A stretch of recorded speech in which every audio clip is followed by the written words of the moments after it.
স্বাগত ডিবিসি সংবাদে, আপনাদের সাথে আছে হিমাদ্রি রাহা। এবারে জানাবো খবরের বিস্তারিত। বাংলাদেশের সংখ্যালঘু পরিস্থিতি নিয়ে যুক্তরাজ্য থেকে অপপ্রচার হচ্ছে।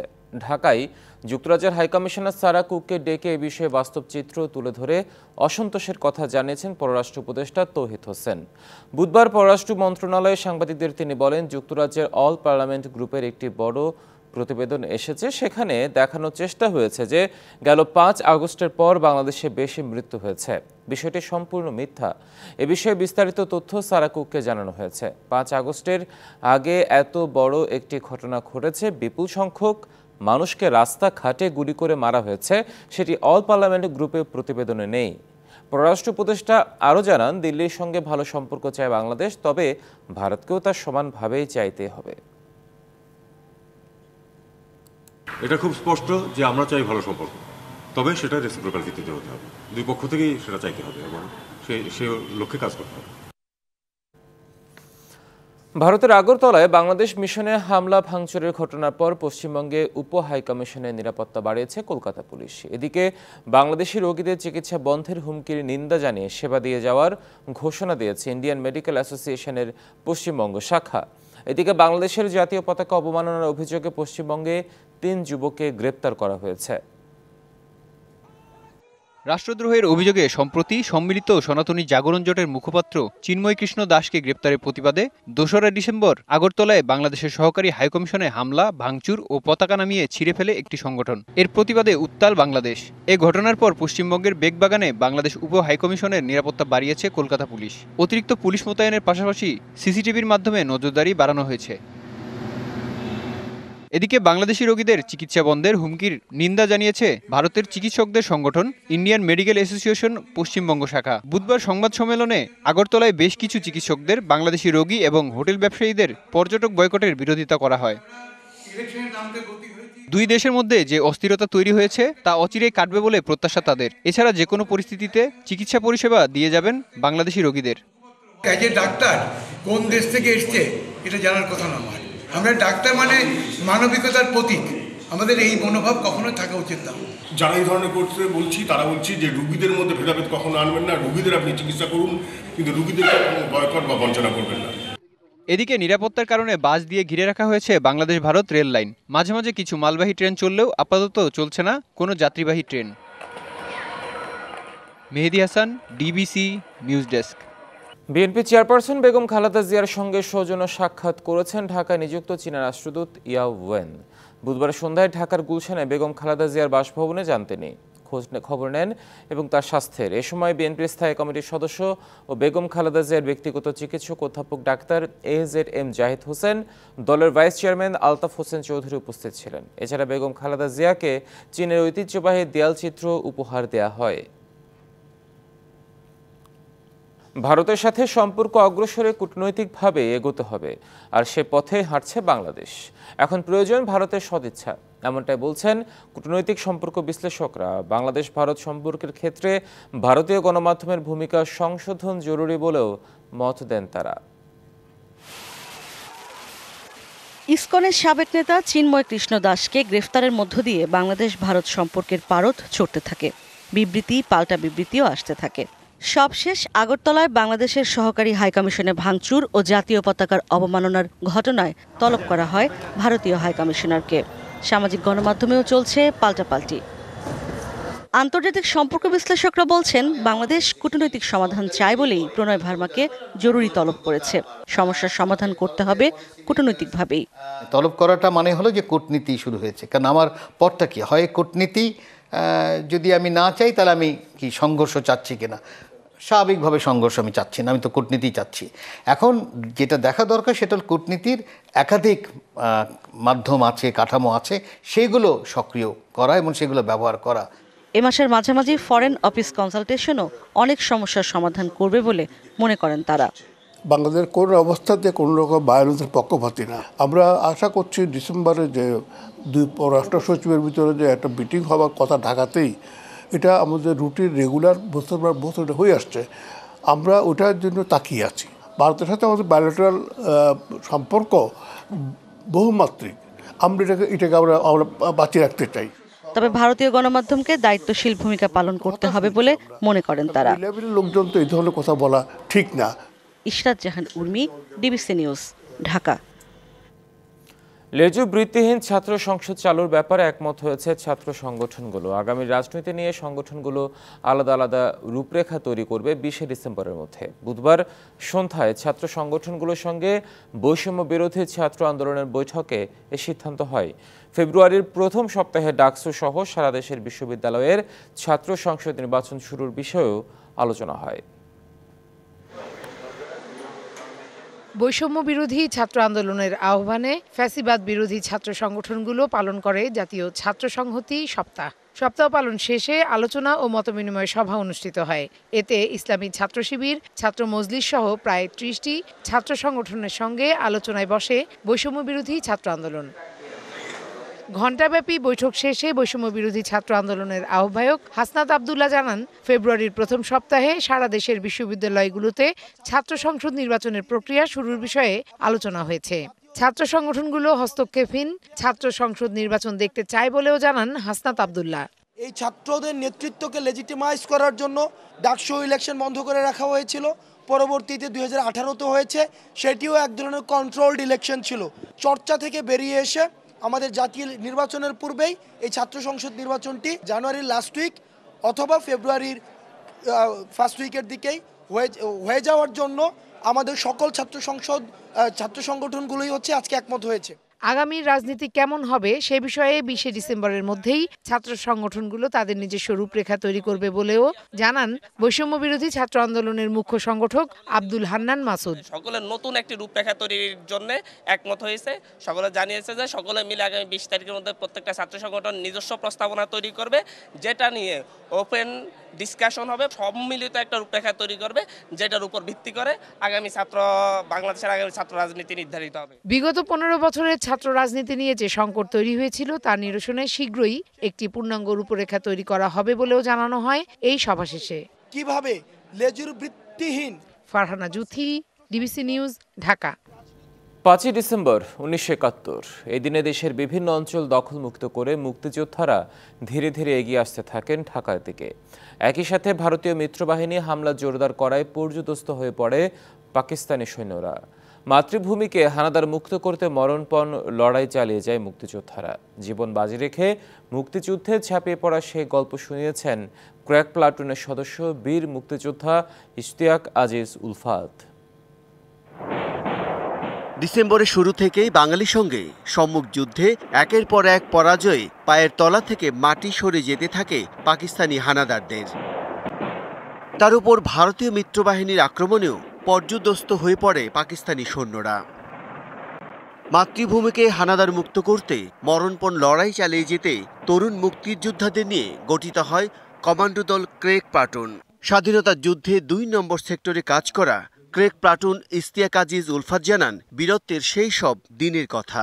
আমার বড় ভাই তখন আমার মাকে জিজ্ঞাসা করেছিল, তোমার তো 4 ছেলে, তুমি তোমার এক ছেলেকে দেবে না দেশের জন্য?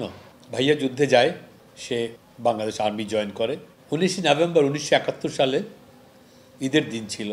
সেই রাতে ভুরুঙ্গামারিতে পাকিস্তানের সাথে সম্মুখ যুদ্ধে সে প্রাণ হারায়। মুক্তিযুদ্ধের মাধ্যমে পাকিস্তান থেকে আলাদা হওয়ার সময় থেকেই বাংলাদেশ নিয়ে ষড়যন্ত্রের শুরু বলেও মন্তব্য করেন তিনি। ডিসেম্বর মাসেই খুব বাজে অবস্থায় ছিল। তারা অনেক ভয় পেত মুক্তিযোদ্ধাদেরকে, এবং পরবর্তীতে এমন জিনিস দাঁড়ালো যে এই যুদ্ধটা আমরা যে 9 মাস মিত্রবাহিনী হিসেবে ভারতের সাহায্য নিয়ে আমরা যুদ্ধটা করছিলাম, সেটার থেকে এটা পাকিস্তান আর ভারতের মধ্যে যুদ্ধ হয়ে গেল। বাংলাদেশের পার্টটা, মুক্তিযোদ্ধাদের পার্টটা এখান থেকে বাদ পড়ে গেল। 71-এর রণাঙ্গনে আওয়ামী লীগ নেতাদের প্রশ্নবিদ্ধ ভূমিকা নিয়েও কথা বলেন এই বীর মুক্তিযোদ্ধা। 9 মাস আমি যুদ্ধের মাঠে ছিলাম। কোনো আওয়ামী লীগের সশস্ত্র যুদ্ধ তাকে আমাদের সামনে পাই নাই, কোনো লিডারশিপে পাই নাই, বামে পাই নাই, ডাইনে পাই নাই, আমার পিছনে পাই নাই। অনেক ত্যাগ ও তিতিক্ষার বিনিময়ে পাওয়া এই দেশ যাতে আর কখনো স্বৈরাচারের হাতে না পড়ে, এমন প্রত্যাশার কথাও জানান জাতীয়তাবাদী মুক্তিযোদ্ধা দলের সভাপতি। এখন সময় এসছে বাংলাদেশের মানুষের এই জিনিসটাকে ফেস করবার। আমরা জানি আর কোনোদিনও এরকম স্বৈরাচারের হাতে না পড়ি, এরকম দুর্নীতিবাজদের, এরকম খুনিদের কাছে জানি দেশের শাসন ক্ষমতা না যায়। Bijan Kumar Das, DBC news, Dhaka. খানাখন্দ গর্তে সাতক্ষীরা শ্যামনগর মহাসড়ক পরিণত হয়েছে মরণ ফাঁদে। 16টি স্থানে দেওয়া হয়েছে ইটের সোরিং। এতে সড়কটি আরও ঝুঁকিপূর্ণ হয়ে পড়েছে। গেল 2 যুগেও মেরামত না হওয়ায় চরম ভোগান্তিতে 15 লাখের বেশি মানুষ। সাতক্ষীরা থেকে শ্যামনগর পর্যন্ত মহাসড়কটি সবশেষ মেরামত করা হয় 1998 সালে। এরপর 62 কিলোমিটার সড়কটি সংস্কারের নামে একাধিকবার করা হয়েছে পুটিং। এবারও এজন্য বরাদ্দ হয়েছে 90 লাখ টাকা। গুরুত্বপূর্ণ এই সড়কের 16টি স্থানে উঠে গেছে পিচ। এছাড়া এসব জায়গায় ইট দেওয়ার কারণে আরও বেড়েছে ভোগান্তি। প্রায় ঘটছে ছোট বড় দুর্ঘটনা।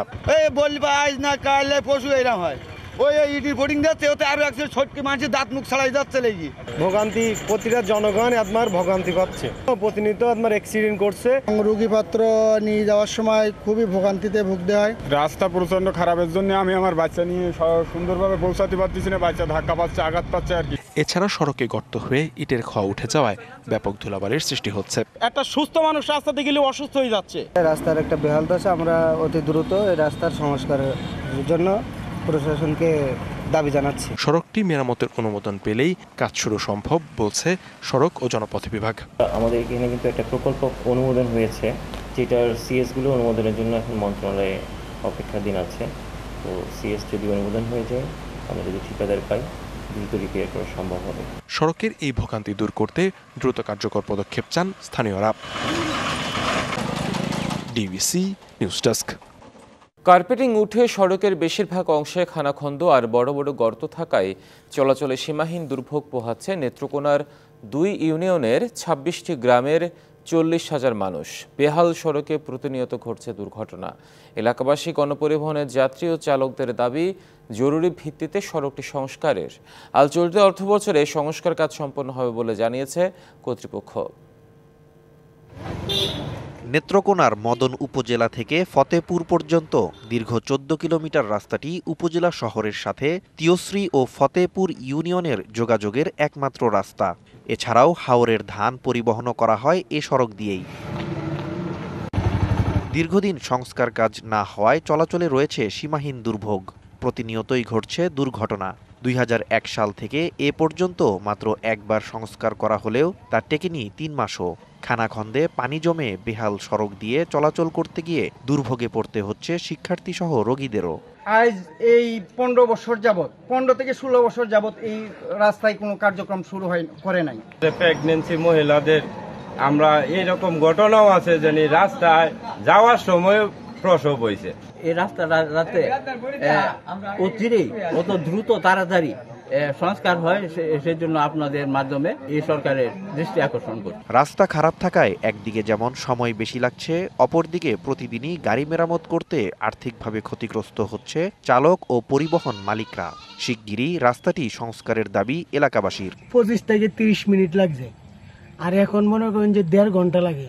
পুরা রাস্তায় একবারে ভাঙে একবারে চুরমার হয়ে গেছে। অতীতে রাস্তাটা হলে আমাদের জন্য ভালো হয়, গাড়ি ঘোড়া প্রতিদিন কষ্ট করে ঠিক করতে হয়। চলতি অর্থ বছরেই টেন্ডার প্রক্রিয়া সম্পন্ন করে কাজ শুরু করার কথা জানালেন উপজেলা প্রকৌশলী। টোটাল 14 কিলোমিটার রাস্তা, এর মধ্যে প্রথম 3 কিলোমিটারের অবস্থা খুবই খারাপ। এটা আমরা এই বছর 2024-25 অর্থ বছরে জিওবি মেইনটেনেন্স প্রকল্পের আওতায় এস্টিমেট অনুমোদন হয়েছে। খুব শীঘ্রই টেন্ডার প্রক্রিয়া সম্পন্ন করে কাজ শুরু হবে। জনদুর্ভোগ লাঘবে দ্রুতই রাস্তা সংস্কারের কার্যকর ব্যবস্থা গ্রহণ করবে কর্তৃপক্ষ, এমনটাই প্রত্যাশা এলাকাবাসীর। DBC news desk. আসছে বিজয় দিবস, ইংরেজি নববর্ষ ও বিশ্ব ভালোবাসা দিবস সহ অন্যান্য অনুষ্ঠান। ফুলের রাজ্য যশোরের গদখালি কৃষকরা ব্যস্ত সময় পার করছেন সোনালী দিনের আশায়। এবার অসময়ে বৃষ্টিতে অনেক ফুলের গাছ নষ্ট হওয়ায় অনেকের স্বপ্ন হোঁচট খেয়েছে। তারপরও ভালো ফলন আর দাম পাবার আশায় স্বপ্ন বুনছেন কৃষকরা। ফুলের মাঝে কৃষকের স্বপ্ন। গোলাপ, গাঁদা, গ্ল্যাডিওলাস, রজনীগন্ধা, রডস্টিক, চন্দ্রমল্লিকা সহ নানা রঙের ফুল বিক্রি করে চলে যাচ্ছে তাদের জীবন। ফুলের রাজধানী যশোরের ঝিকরগাছা উপজেলার গদখালি এলাকার চাষিরা বছর জুড়ে ফুল বিক্রি করেন, তবে তারা চেয়ে থাকেন উৎসব মুখর বিভিন্ন দিবসকে ঘিরে। কিন্তু এবার চাষের শুরুতে দফায় দফায় ভারী বৃষ্টির কারণে ক্ষেত নষ্ট হয়ে যায় অনেক চাষির। ১.৫ মাসেরও বেশি সময় পিছিয়ে পড়েন তারা। তারপরও সংশয় মারিয়ে বুকে প্রত্যাশা ধারণ করে ফুল পরিচর্যার নানা কাজে ব্যস্ত সময় পার করছেন ফুল রাজ্যের চাষিরা। অতিরিক্ত বৃষ্টির কারণে আমরা সময় মতো চারা রোপণ করতে পারিনি। সামনে দেখা আছে ভালোবাসা দিবস ও বিভিন্ন অনুষ্ঠান আছে, এই জন্য আগাম প্রস্তুতি নিচ্ছি আমরা। সামনে যে কটা উৎসব আছে, এই উৎসব কটা ধরার জন্য আমরা যে ট্রিটমেন্ট নিচ্ছি, যদি আল্লাহ দেয় আবার বৃষ্টি হলে তো পারবো না। লোকসানের শঙ্কা নিয়েই ভালো দাম পাবার আশা চাষিদের, যেখানে শুধু ফুলই ফুটবে না, স্বপ্ন যোগ হবে লাভের অঙ্কেও। প্রত্যেকের এবারে ক্ষতি হয়েছে, তো সামনে আমরা প্রস্তুতি নিচ্ছি, খরচ দিয়ে দেখা যাক সামনে যদি বেচা কিনা কিছু করা যায় কিনা। লস খাচ্ছে আমরা, এখন সামনে যদি দিন ভালো যায় তাহলে হবে। কৃষি বিভাগ বলছে বৃষ্টিতে যা হবার হয়েছে, তারপরও 10 হেক্টর বাড়িয়ে 641 হেক্টর জমিতে ফুল চাষের লক্ষ্যমাত্রা নির্ধারণ করা হয়েছে। চাহিদা মেটাবে 70 থেকে 80 ভাগ। প্রতিকূলতা যেটা আছে ভারী বর্ষণ, যেটার কারণে আমাদের যে ফুল উৎপাদন এটা একটি বিঘ্নিত হয়েছে এবং আমরা তাদের ফুল উৎপাদনের ক্ষেত্রে একটু বিলম্ব হচ্ছে। আমরা বিভিন্নভাবে তাদের প্রশিক্ষণ পরামর্শ দিচ্ছি। এলাকার 6000 কৃষক বাণিজ্যিকভাবে দেশি বিদেশি 13 জাতের ফুল চাষ করে থাকেন।